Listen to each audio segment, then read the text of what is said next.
Hey, welcome back to World Dairy Expo Review. It's the fabulous farm babe Pam Jahnke. Again, it's all about missing the granddaddy of the dairy shows. The cows, world class. The audience, world class. The trade show, world class. And so are a lot of the folks that end up attending at World Dairy Expo. And a lot of our Wisconsin cheesemakers try to find a little time to get there, but they probably also have plenty of visitors that are buying real Wisconsin cheese at their shops. Decatur Dairy, one of those. We are talking with two of the principals that are helping make things happening at Decatur Dairy. And let's start off by talking to Steve Stetler. So tell me a little bit about Decatur Dairy. For those folks that have not been watching the headlines of all the awards that the dairy's been winning, how did it start? What brainchild did this evolve into? Well, marketing way back in '43, 7 farmers got together and tried to figure out how they could get more for their milk. So they started a little co-op, and that started out as Decatur Swiss Cheese Co-op. Sure. And then over the years, I think I'm only the 4th cheesemaker in the history of the co-op. Wow. So I got hired, my dad got hired in 1973, and I took over the business in 1982, and then me and my wife started Decatur Dairy as the marketing arm for the co-op. Mm-hmm. So that's kind of how it all started. Originally all Swiss cheese, and then as the years progressed, they went into brick cheese, and then Munster cheese, and then we've kind of changed it a little bit since then. So how many dairies are now still involved in getting you the quality milk that you need for your cheese? We have 69 dairy farms right now. All right. So it's got to have been interesting, this whole COVID situation and how you're dealing. Help people understand your business model, Steve. Is it all at the plant? Are you distributing to grocery stores, to restaurants? Help us understand how an operation like Decatur Dairy had to flex and roll with COVID-19. Well, we were fairly fortunate because we do a lot of retail, and a lot of our customers are retail. You know, we do a lot of private label for retail. Some of our industrial business suffered. You know, we had to have our farmers cut back a little bit, which wasn't real popular, but everybody worked together. No one had to dump any milk. You know, if they did dump milk, we changed our way of doing the averages so they didn't have to dump milk. So, I mean, we got through it pretty well. No one suffered too bad, and we were fortunate enough to move the milk, and everybody got a check. So it wasn't like they had to stop production. Right. So we were fortunate there. It didn't last very long, thank God. Yes, 90 days maybe. No, it wasn't even 90 days, about a month and a half. And then sales started to come back a little bit. Yeah. So we were pretty fortunate on that end of it, and it worked okay for the farmers. Now, so like you said, paying for less than 90 days. And then what happened after that? Because what we've noticed in our business of sharing the news about what farmers do is all of a sudden people were like, I want to know where my cheese comes from. I want to know the people that are making it, how they make it, all that type of thing. Have Decatur Dairy seen that kind of flip on the other side? Well, the retail side, we have a little retail store. The sales there were phenomenal. Never suffered a bit. Matter of fact, it may have increased a little bit.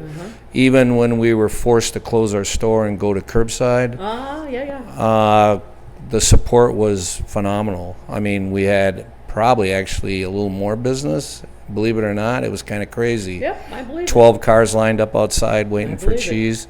But people seem to be going back to meat and solids. They want cheese, meat, things like that. Yep. And they want to know where it's from. You're correct. History is important, and the support, I think the whole industry you're seeing right now is really good. Yeah. Well, I'm glad to hear that. That's a good news story. So, Matt, I don't want to leave you out of it. Matt Heinze, we're going to get it right. Yeah, Matt Heinze is another one of the principals that's making things happen at Decatur Dairy. How did you get involved in the dairy? Tell me a little bit about yourself, Matt. Well, I got involved shortly after I graduated, about '03. Somebody was working out there with Steve and pulled me in, and I wanted to learn how to make cheese. I went up to him one night, asked him, he said, well, come in. So I came in, and it took off from there. I enjoyed it, and I've been making cheese ever since then, and been with Steve for a while. How many different types have you been working on? Oh, all kinds of types. I mean, I'm working on one right now, an Asiago, and it's come together pretty good, and we're hoping it takes off. What don't people understand about the day in a cheesemaker's life?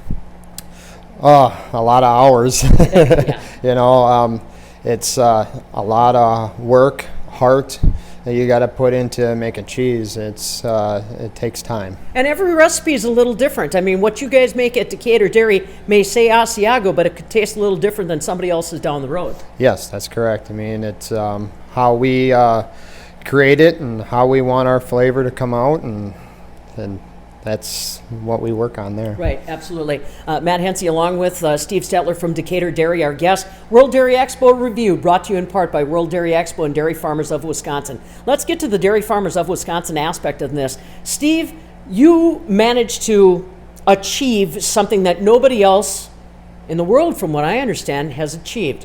Master Cheesemaker in curds. Now, we've heard about master cheesemakers and how Dairy Farmers of Wisconsin works with the Center for Dairy Research to make sure those master cheesemakers are vetted properly, that they earn that title. How many master cheesemaker varieties have you been certified in? 7. And they are? Oh, you're going to ask me that. 7. Brick, Munster, farmer's cheese, Havarti, cheddar. And cheddar was kind of partly for the curds, specialty Swiss, and now cheese curds. Now the think cheese. that's 7. Okay, we'll check it. Audience will let us know. So cheese curds is something that caught me by surprise. In Wisconsin, that makes perfect sense. How did you engage in? Is it something that we can get a master cheesemaker on? Center for Dairy Research, Dairy Farmers of Wisconsin. Everybody had to kind of come together on this. Well, I brought this to the board a few years ago, several years ago, and it was voted down as a variety of cheese. So if you have a master's in cheddar, Right. you can put master on your cheddar curd. And so I went and got a master's in cheddar. I don't really make a traditional cheddar. I mean, I make a cheddar and the public likes it, but it's not a traditional cheddar. So when I got on the board, which I was on the board at the time, and I was going to get off the board, I approached them, hey, look at curds. So I took a bunch of curds up and everybody tasted them. And I'm like, how many go to a gas station and the curds really not what Right. you're expecting? Right.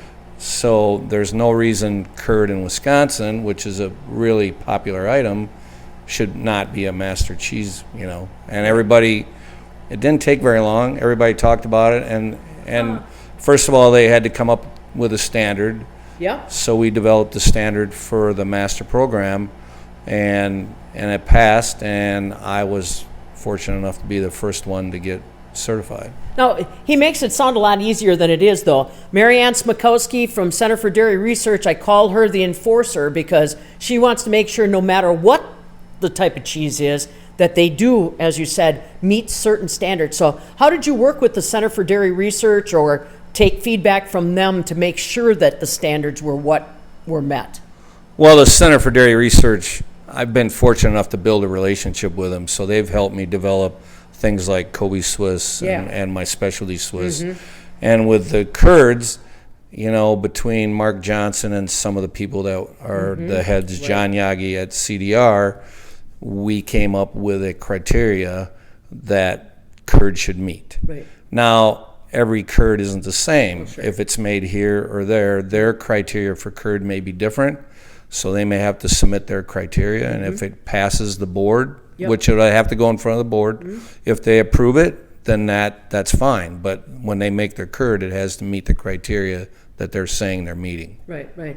You know, Matt, as a young cheesemaker, how does it make you feel to have something like Dairy Farmers of Wisconsin? You know, people come to World Dairy Expo from across the countryside and they're wowed by what Dairy Farmers of Wisconsin's doing because it doesn't happen everywhere. As a young cheesemaker, how does that make you feel? What do you get from it?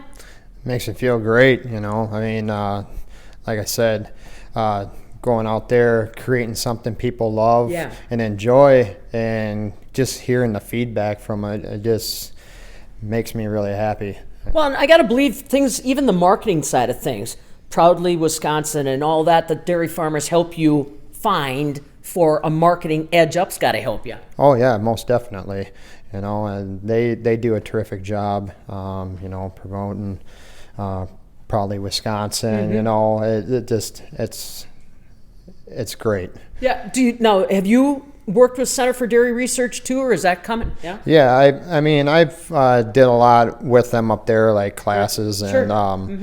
and we worked on like my Asiago, for instance. I did a lot of calling up there and just getting advice and seeing what I can do. Yeah. So, Like we said, there are resources that you just don't realize you have unless you talk with people like Steve and Mike and realize just what the dairy farmers of Wisconsin and their partnerships with Center for Dairy Research can do to help grow our dairy businesses from the ground up. You come up with something from in the 40s and in 2020 still to be relevant and finding new audiences. That's what it's all about. Remember, this World Dairy Review brought to you in part by World Dairy Expo and Dairy Farmers of Wisconsin. Find more, wisconsindairy.org. All right, boys, we've been doing it for every opportunity. Grab up, got to have the cheese toast, and it's your product.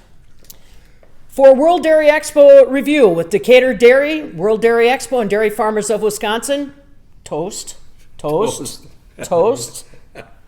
Enjoy. Fabulous Farm Babe Pam Jahnke.